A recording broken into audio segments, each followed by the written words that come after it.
Hello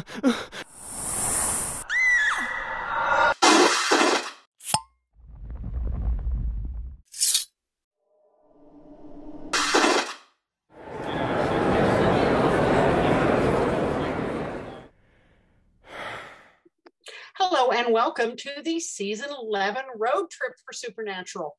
Sam and Dean spent a lot of time in the Impala, went to a lot of cities and states, and we're going to look at why the writers might have picked some of those places, what real legends or happenings might have piqued their interest, or maybe even given them some ideas for the cases.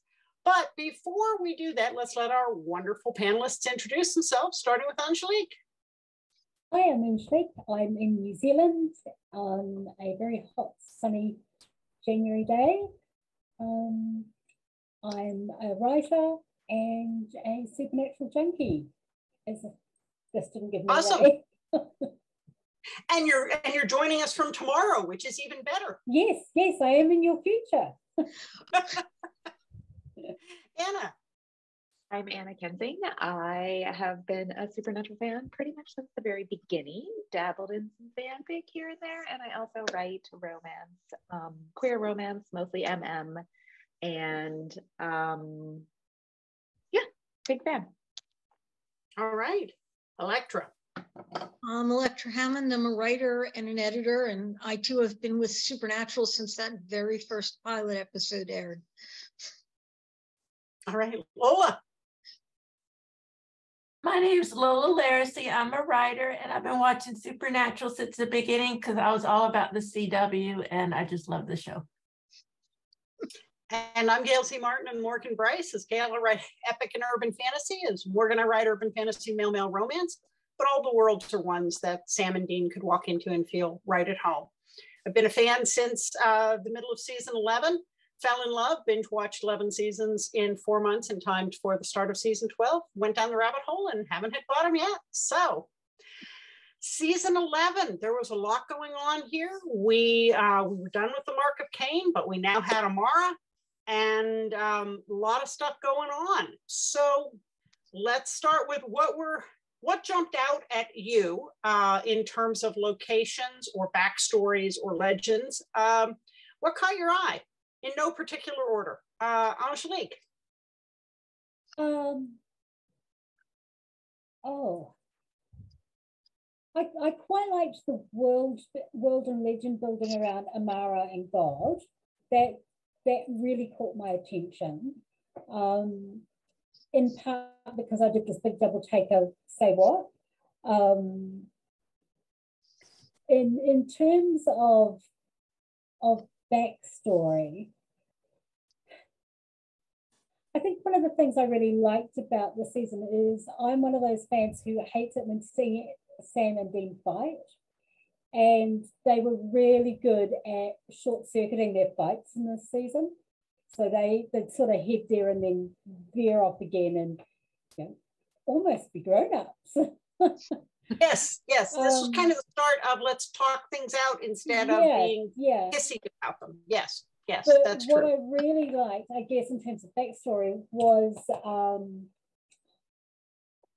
the episode title's gone out of my head, but the one with the Xana, when we see a bit more of Sam as a lone child and how excited he was to be included as a hunter. At that point, he really wanted Dad to let him go with him. He wanted to prove himself. And, up until then, we'd sort of really been hooked on the fact that he didn't want this life. That's first and foremost. He didn't want it.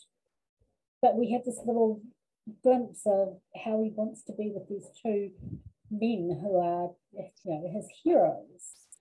In terms of the actual places themselves, the fact that I'm a Kiwi is going to show up here all through the show, and I was a latecomer too, Gail.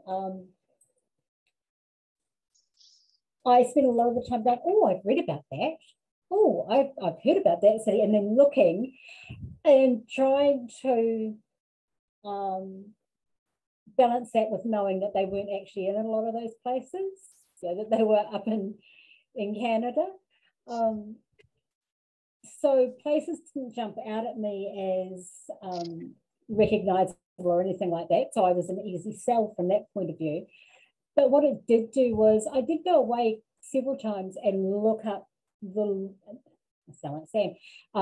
lore behind those areas, look up some of their urban legends, some of their historical issues. So I quite liked it from that perspective. I didn't often during the series get caught in that, but there were a few seasons that I did, and this was one of them. Well, I imagine that for you watching Supernatural, it's kind of like those of us who watched Lord of the Rings, and we're taking in all of this. I mean, we now know what the Shire looks like and what all these places in the book, and you're going, yeah, I've been there. You know, it's really just over the next hill. Well, funnily enough, the Shire itself, Hobbiton is literally an hour and a half drive from where I live, and like the rest of you, I write queer romance, and my editor was out here a couple of months ago, and we took her on a road trip for the day and went down to visit Hobbiton and had lunch there and went all around it. And it is literally, we leave here at 8 o'clock in the morning, get there at 10:30, and we're home again, time for drinks in the evening. It's not that far away at all. My PA lives about an hour and a half from the mountain. We spent a lot of time going, been there. Okay, that's a really interesting perspective. Anna, what stuck out to you? So this is the season where we have an entire episode set in the most significant, consistent location in the entire series, inside Dean's baby, the Impala, right? It's also set in the bunker and Quaker Valley, Oregon, and that's where the case location is. And is it a werepire? No, it's a ghoulpire.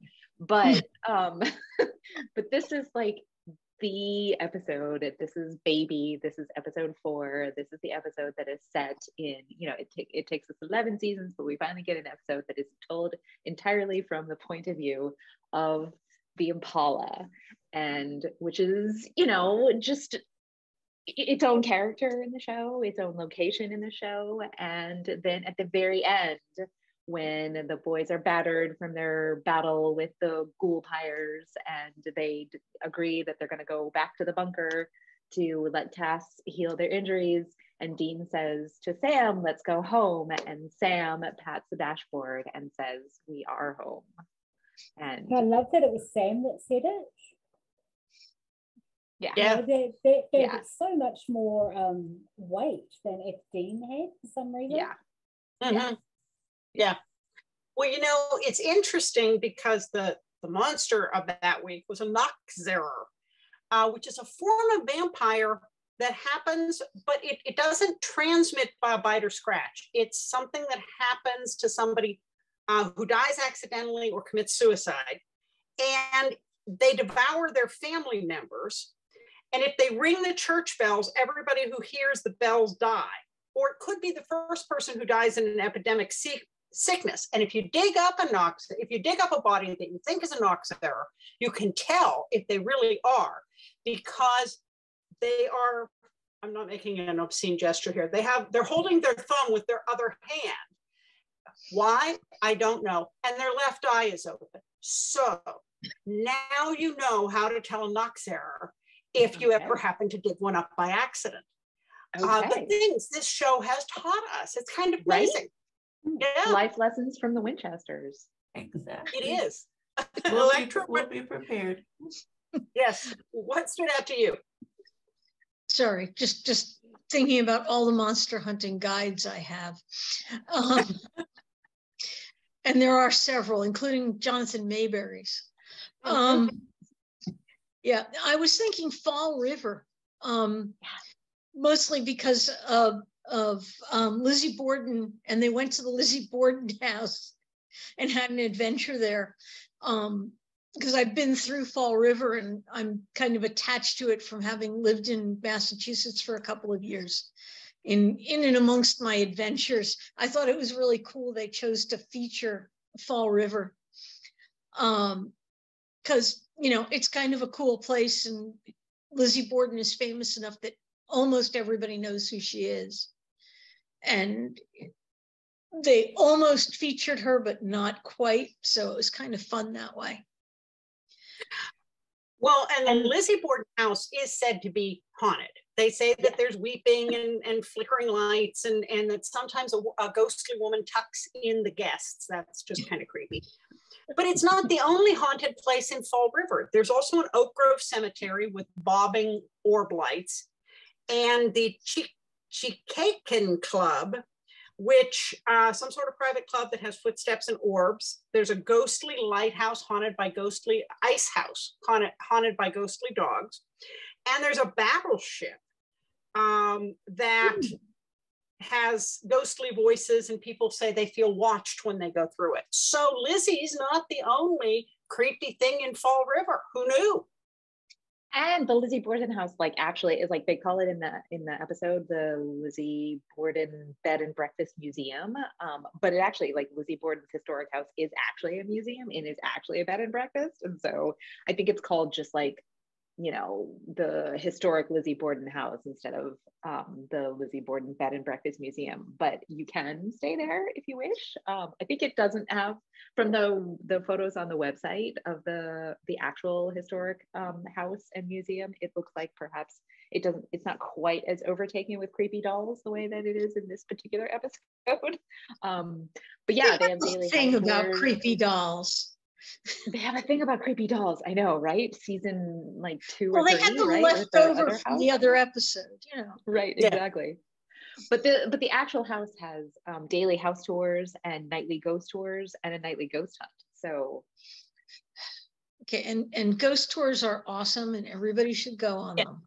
I love ghost tours. Well, and you know, Jensen admitted that the episode that creeped him out the most was Playthings, the one with the creepy dolls. Creepy dolls. And that Neil got a porcelain doll and kept hiding it in different places around the house and would move it just because it freaked him out. That's just mean. So, you know, there's Dean Winchester, and then there's Jensen freaking out because there's a doll in somewhere. So. Which honestly serves Jensen Ackles right. I mean, it serves Dean right, because Dean is always giving Sam a hard time for being afraid of clowns, right? And so, you know, just saying, turn about. Yeah. Lola, how about you? Wah, wah, wah. I was going to say the Lizzie Borden house. So I've always been fascinated by the story because, you know, hearing it, I always thought she did it because it's kind of presented that way. She's an axe murderer who got away with it. But then, you know, as I read more about it, people were saying, well, maybe she didn't do it. I mean, she did get acquitted. So it's always fascinated me. Did she do it? If not, who did? And imagine the life she must have had. Even though she was acquitted, she was a pariah in their town. And then I just feel sorry for her. I kind of wish they touched on that. I wish it'd been more of a ghost episode so that we could have maybe seen Lizzie Borden and she could have been like, it was not me for the 20,000th time. It was not me. And Amara took my soul. So that's why I did it. There you go. Well, go you.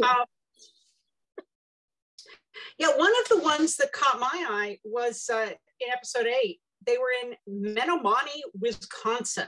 And Menomonee actually has some haunted places. There's actually a place called that, which is just remarkable to begin with. Oh, you know what? Don't make that name up. You know what the hinterland in the U.S. is like. There's everything out there. You know, if you can have Hell, Michigan, you can have Menomonee, Wisconsin. But there is a haunted theater that was built by the father of a daughter who died under questionable circumstances, and he built it in her honor, and it said that she haunts it. It's got a woman in white, the lights turn on and off, there are chains rattling, footsteps show up on EVP. They've recorded on EVP something saying "get out" and screaming, and people report seeing figures inside the theater when it's closed, and calling the cops. And of course, the cops show up and there's nothing there. And then there's a place in town that the locals called the Devil's Punch Bowl. Now, it did admit that this was a place that a lot of teenagers went. And then it said that there had been reported sightings of trolls, gnomes, ghosts, and fairies, which made me wonder what the teenagers were smoking when they went there. But let's give them the benefit of the doubt because they said there were all these supernatural creatures and there were bobbing lights. So Menomonee, Wisconsin, folks, if you want a hot time on the Old Town tonight. Well, and it's got that nice name that sounds a little bit like mnemonic. Mm-hmm. And that's the episode where Sam's childhood invisible friend comes back. So right, so that's just my imagination. It fits so well. It was such a well-chosen place name. I was shocked it turned out to be a real place. Well, and when they pick some of these towns that really are just quiet little, largely suburban Midwest towns, it makes all the awful stuff that happens seem even worse because, you know, we like to think that stuff doesn't happen out there, and it does, but that somehow just makes it a little worse. Angelique, back to you. Got another location that stuck in your mind?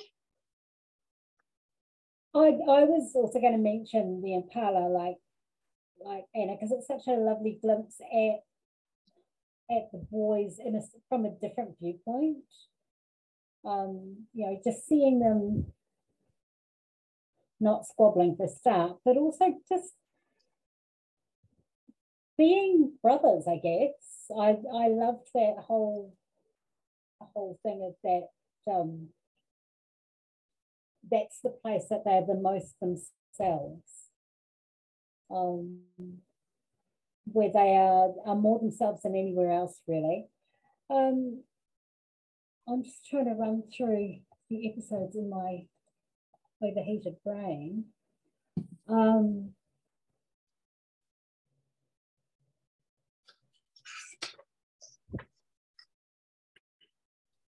Just my imagination was the big. Oh, the other one in terms of what I saw of countryside and what it means to me as a non-American looking at ghost stories and that kind of thing set against your geography and your small towns is Plush with Donna and Doug and the masks, and that point about, you know, small towns. The part that really creeped me out in that was because I come from a very, very small farming community in New Zealand, and this whole tragedy took place without anybody realizing it, and yet it's such a small town that everybody knew everybody else. And, you know, they hang them over the bridge, and then they're able to cover up what is essentially a manslaughter without anybody questioning it. Which, okay, you know, suspension of disbelief, yada, yada, yada. But that's kind of typical of a small town. You know, they'll cover up anything rather than have this big tragedy becomes part of the landscape, particularly that type of tragedy that was under question. And I like it too, because poor old Sam, he tries so hard to be cool. And I'm totally Team Dean, but I'm very Sam curious, and I felt very sorry for him in the jail where Dean's being Dean and making jokes about the rabbit, and when Sam tries it, it just falls completely flat. And then, you know, he gets in the elevator and there's a clown there. And when he tells Dean's, you know, are you joking? Yeah, because clowns are funny to me. He's there supposed to be this FBI agent, and he's supposed to then be hunting these ghosts. And he just seems to be Geek Senior, just walking into every possible wall without Dean even trying to set him up. And I thought that was a really good backdrop for it, because he stands out so much in the episode as being just slightly different. He's not quite as cool as his brother. He doesn't fit in with the town. And I thought it was a nice setting to show that side of him. Whenever we see them in the city, I always feel like Dean doesn't fit, but Sam blends in, for obvious reasons. But it's not very often that I see one where I think, wow, Sam really doesn't fit in here. There's no cookie cutter for him here. Interesting. Anna, how about you? So talking about, sort of smallish towns and kind of how they react to crazy things that happen there. We spent a couple episodes in Superior, Nebraska, right? So we start out there, we ended season 10 in Superior, Nebraska, where the Mexican bar that Dean is going to, turn himself over to death and rid the world of him and the mark of Cain, and then ends up killing Death and then releases Amara. And so this town, like the cop of this town, she's not covering up anything, right? Like she has killed a bunch of her neighbors already. She's demanding that these strangers who come into town show some skin to prove that they're not corrupted by whatever, like weird black veiny thing is going on that has infected the rest of the town. And there's just a lot of murder in this town, like a lot of murder in this town. So we spent a couple episodes here, the first episode of the season and the second episode. I think that this is kind of like one of the smallish towns. Superior, Nebraska is a real place. I haven't found any unusual things about it, except that it apparently is like the Victorian capital of Nebraska and has an annual Victorian festival. So surely some of those houses are haunted, because if they have that many Victorian houses left over from the heyday of railroads, then surely there must be some hauntings going on. But yeah, there's a lot of bad shit that descends on poor Superior, Nebraska in the first half of the season. Apparently it has a haunted bridge, something about a car accident. People went over the side, they died, they never left, they haunt the bridge. It's a pretty common story, but that was all I could turn up for Superior in terms of, real hauntings. So yeah, save the world there. Who knew? Elektra? Well, there's the episode that takes place some unnamed place in Tennessee, where, it takes place in Grand Rapids, Michigan, and in some unnamed place in Tennessee, just random small town in Tennessee. And we get to enjoy Sam and Dean chasing a soul eater in Michigan in a not so small town, and Bobby and Rufus doing the same thing. We get to see Bobby and Rufus. Yeah.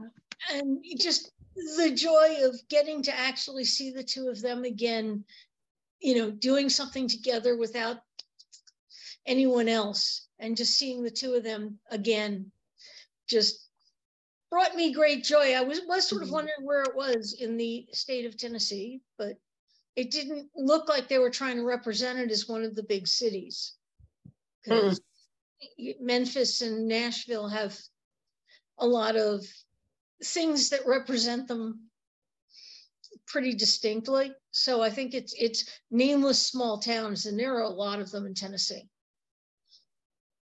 Okay. Not one of the super tiny ones in the middle of nowhere, but just one of the random small ones. Not Pigeon Forge, certainly. No. Know what that one looks like, but it'd be hard. Or Sevierville. So, but it was certainly fun to watch the parallels in that one, and where place maybe didn't mean so much as the people. And of course, they were out of space and out of time in the Soul Eaters' nests anyway. Right. That was a fascinating episode. I really thought that that was an interesting monster and just a fascinating way to come at the story. So yeah, that was a cool episode all the way around. Lola? Okay, so I really liked the bar that Chuck brought Metatron to. And I couldn't remember like what he called it or the musician. So I've been looking at Supernatural Wiki. He called it BG's Canteen. And I was trying to see if it was real, but I can't find anything real. But the Supernatural Wiki says it's probably modeled on CBGB, which I've heard of. That's a famous punk rock place in New York City, but apparently it wasn't always punk rock. I did not know this. This is what Wikipedia says. The CBGB stood for Country, Bluegrass, and Blues, and not punk. So it was originally kind of like a dive bar, which would probably be like what Chuck, was saying. So I really liked that bar because it was very homey. And if you're going to be trapped and worried about, dying and scared out of your mind, let it be a homey kind of pub, And I'm sure there's a lot of good beer and some whiskey and stuff. So I honestly would have been okay staying there. I'd been like, Chuck, I'll help you with your autobiography as much as you want. Let's make it a whole series, okay? A whole series, just as long as the beer keeps flowing. And, I really want some bologna or whatever, because I almost had some bologna, but my dog took it. So what we got for food here? So I would be happy to hold up there for the whole time. Just keep the beer and the wings coming, and we'll write all of your autobiography. I'm okay. If the earth can do what the earth does. That's a pretty good deal. I mean, I think that works. I was fascinated with a couple of the little places and near misses that they had. Episode 15 is set in a place called Brimson. Well, Brimson exists, but it's got a population of 50. So I couldn't find any paranormal, activity there, records of ghost stories. But I'm really curious about why you pick a real place that only has 50 people in it.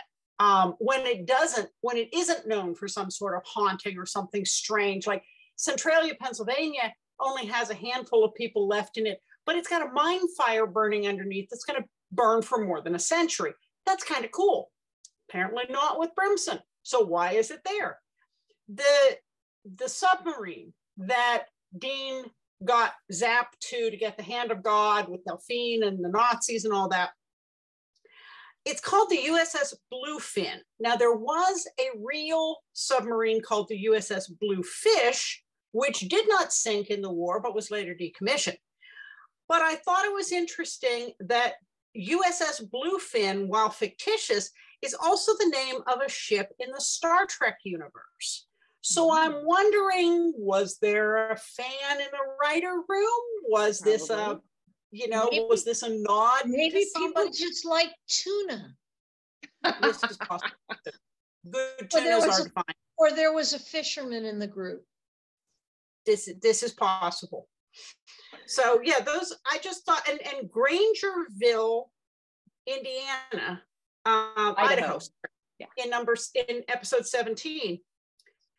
There is a Grangerville, but there is not a Grangeville, or I have it backwards. They altered the name a little bit of the town from the real one. And the best thing I could find there was that there is a guest house where the showers turn on and off by themselves. And if the ghost likes you, it leaves you a quarter. Huh. Well, that's sort of interesting. And I'm not sure why they decided to do that, because this episode, the one that takes place purportedly in Grangeville, Idaho, the red meat episode, it actually takes place, even in the episode, it takes place in Wallowa Whitman National Forest, which is a real national forest and does span Idaho, Western Idaho and Northeastern Oregon. I didn't look to see like what cities it covers in Idaho. So I didn't clock that there's a Grangerville, but not a Grangeville. But they did pick like a real location, like a real national forest in order to set this. And so maybe that was an accident. Maybe they just missed the spelling of the city. I don't know. That's sort of interesting. I'm not exactly sure why they why they tweaked it, right? Why they set it in a national forest that does exist, but then tweak the name of the town. I don't know. Yeah, because people if you have think natural they want to do things a certain way, that's the way the town was named near me type thing. And they may have just thought that's what it was. Yeah. They looked it up and they thought that's what it was. And it never occurred to them that it was Granger instead of Granger. Yeah. Yeah. Because if you thought anybody would notice and mind, I think the 50 people in Brimson might be more likely to notice. I wonder actually about the Brimson. So, because this is a Crossroads demon situation, right? Mm-hmm. So maybe, and this is like, the wrestler, right? Like if you grow up in Brimson, Missouri, a town of only 50 people, and you want to be a, wrestling star, I don't know, maybe you do have to make a Crossroads deal. So, because. Well, and it hasn't always been 50 people. It's 50 people now. It did have more people, a few decades ago. So maybe it was possible to come from a town that had 500 people, and over a couple of decades that dwindled down to 50. I mean, it happens. Maybe the deals all came due. Yeah, there are certainly little tiny burgs out there, that describes. Hey, we're up to season 11. They may be throwing darts at the map by now. I think we've suspected that for a while now. I feel like season 11 doesn't have quite as many, like we didn't span the country quite as much as we had. We spent a lot of time in the bunker and a fair amount of time in hell. Yeah. Yep. Yeah. Yep. And then Crowley spends a lot of time in his lair in Fall River, right? So like Fall River, Lebanon, Kansas, hell, these are the main locations for this season, and the rest are just sort of, I don't know, like, oh wait, maybe we should go out of town. This is supposed to be like we did trip out to show. Sioux Falls. We did get to Sioux Falls, yes. We slipped out to Sioux Falls, said hi to Jody. Yep. For a pretty decent, like Monster of the Week thing. The submarine episode was a really good, like, Monster of the Week kind of, oh yeah, we're gonna find the thing we need, and then it was, oops. It was that was a really well done one. They could have thrown that in any sort of place, the one shot. That ending could be uniform. Okay. Yeah. But yeah, that's true. Well, maybe they were saving on budget. I mean, they always said on Babylon 5 when they were running out of budget, they just did drapey, curtainy things and pillars and moved them around. So, maybe they needed the money for special effects. So, hey, we have the hell set bill. So let's go back to hell. I don't know. Angelique, do you have something else that struck you from this? I actually really liked the episodes in hell. Like in inverted commas. I found them actually quite creepy, and I've never found the show particularly scary or creepy, despite its reputation. And I thought that the episodes in hell were some of the best in the season. I'm not a Lucy fan at all, and he really made my skin crawl in the cage with Sam. Particularly when he mentioned Michael and said, oh, he's rocking in the corner, crying, and there's something so cold and really base about the way he said it. Pellegrino just delivers Lucifer so brilliantly. And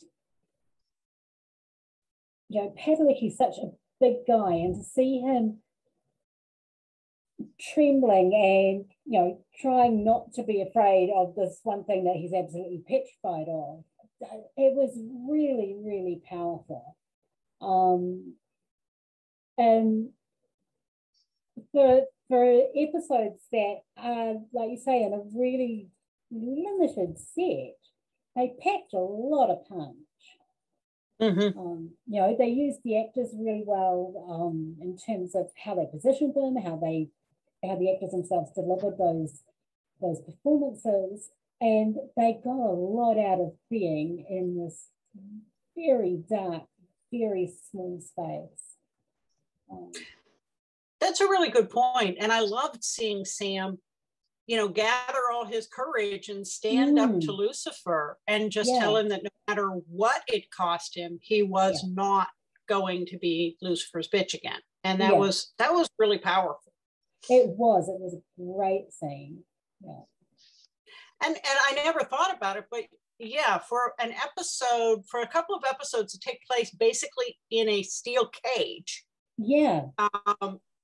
They did a lot with that.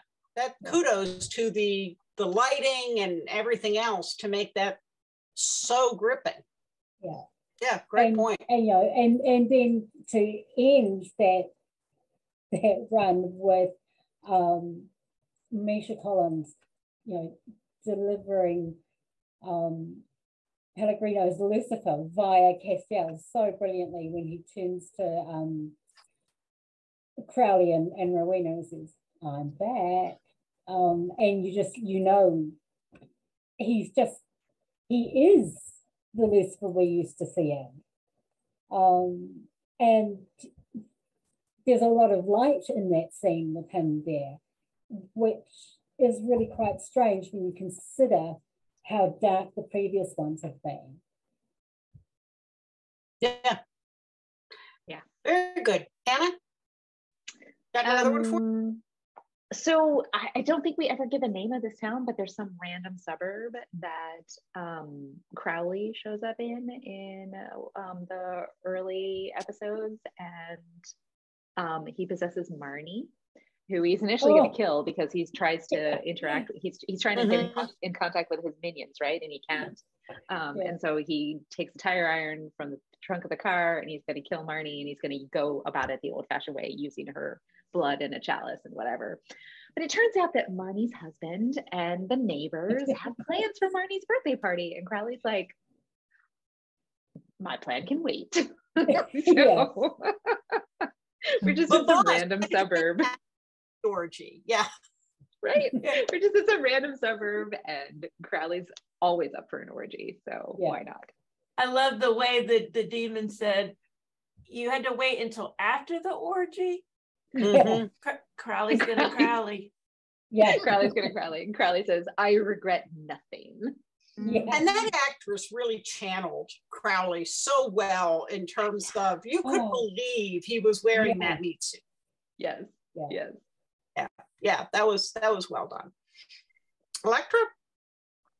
I think the last season was so expansive in terms of them running around to hither, thither, and yon, trying to get rid of the mark of Cain, that they really went deep in this one, trying to get into the characters more and trying to say, okay, you got rid of it, now see what you've wrought. And I think that's why there were so many of the episodes were a little bit tighter and a little bit more talky. There was still action when they were talky, but they seemed to be a little bit more tighter and more focused and a little bit less monster of the weeky. We still got a couple of those and they were good, but this was a little bit more focused on letting us know what happened now that we've done this thing. And they were driving with focus towards the end of the season. Everything pushed us forward towards the big push at the end, which was pretty damn big. We got a really satisfying conclusion at the end of this one. Yeah, good perspective. Lola? Maybe that's why so few locations. Yeah, I think so, maybe. All right, so I was thinking the episode with the costumes with Donna.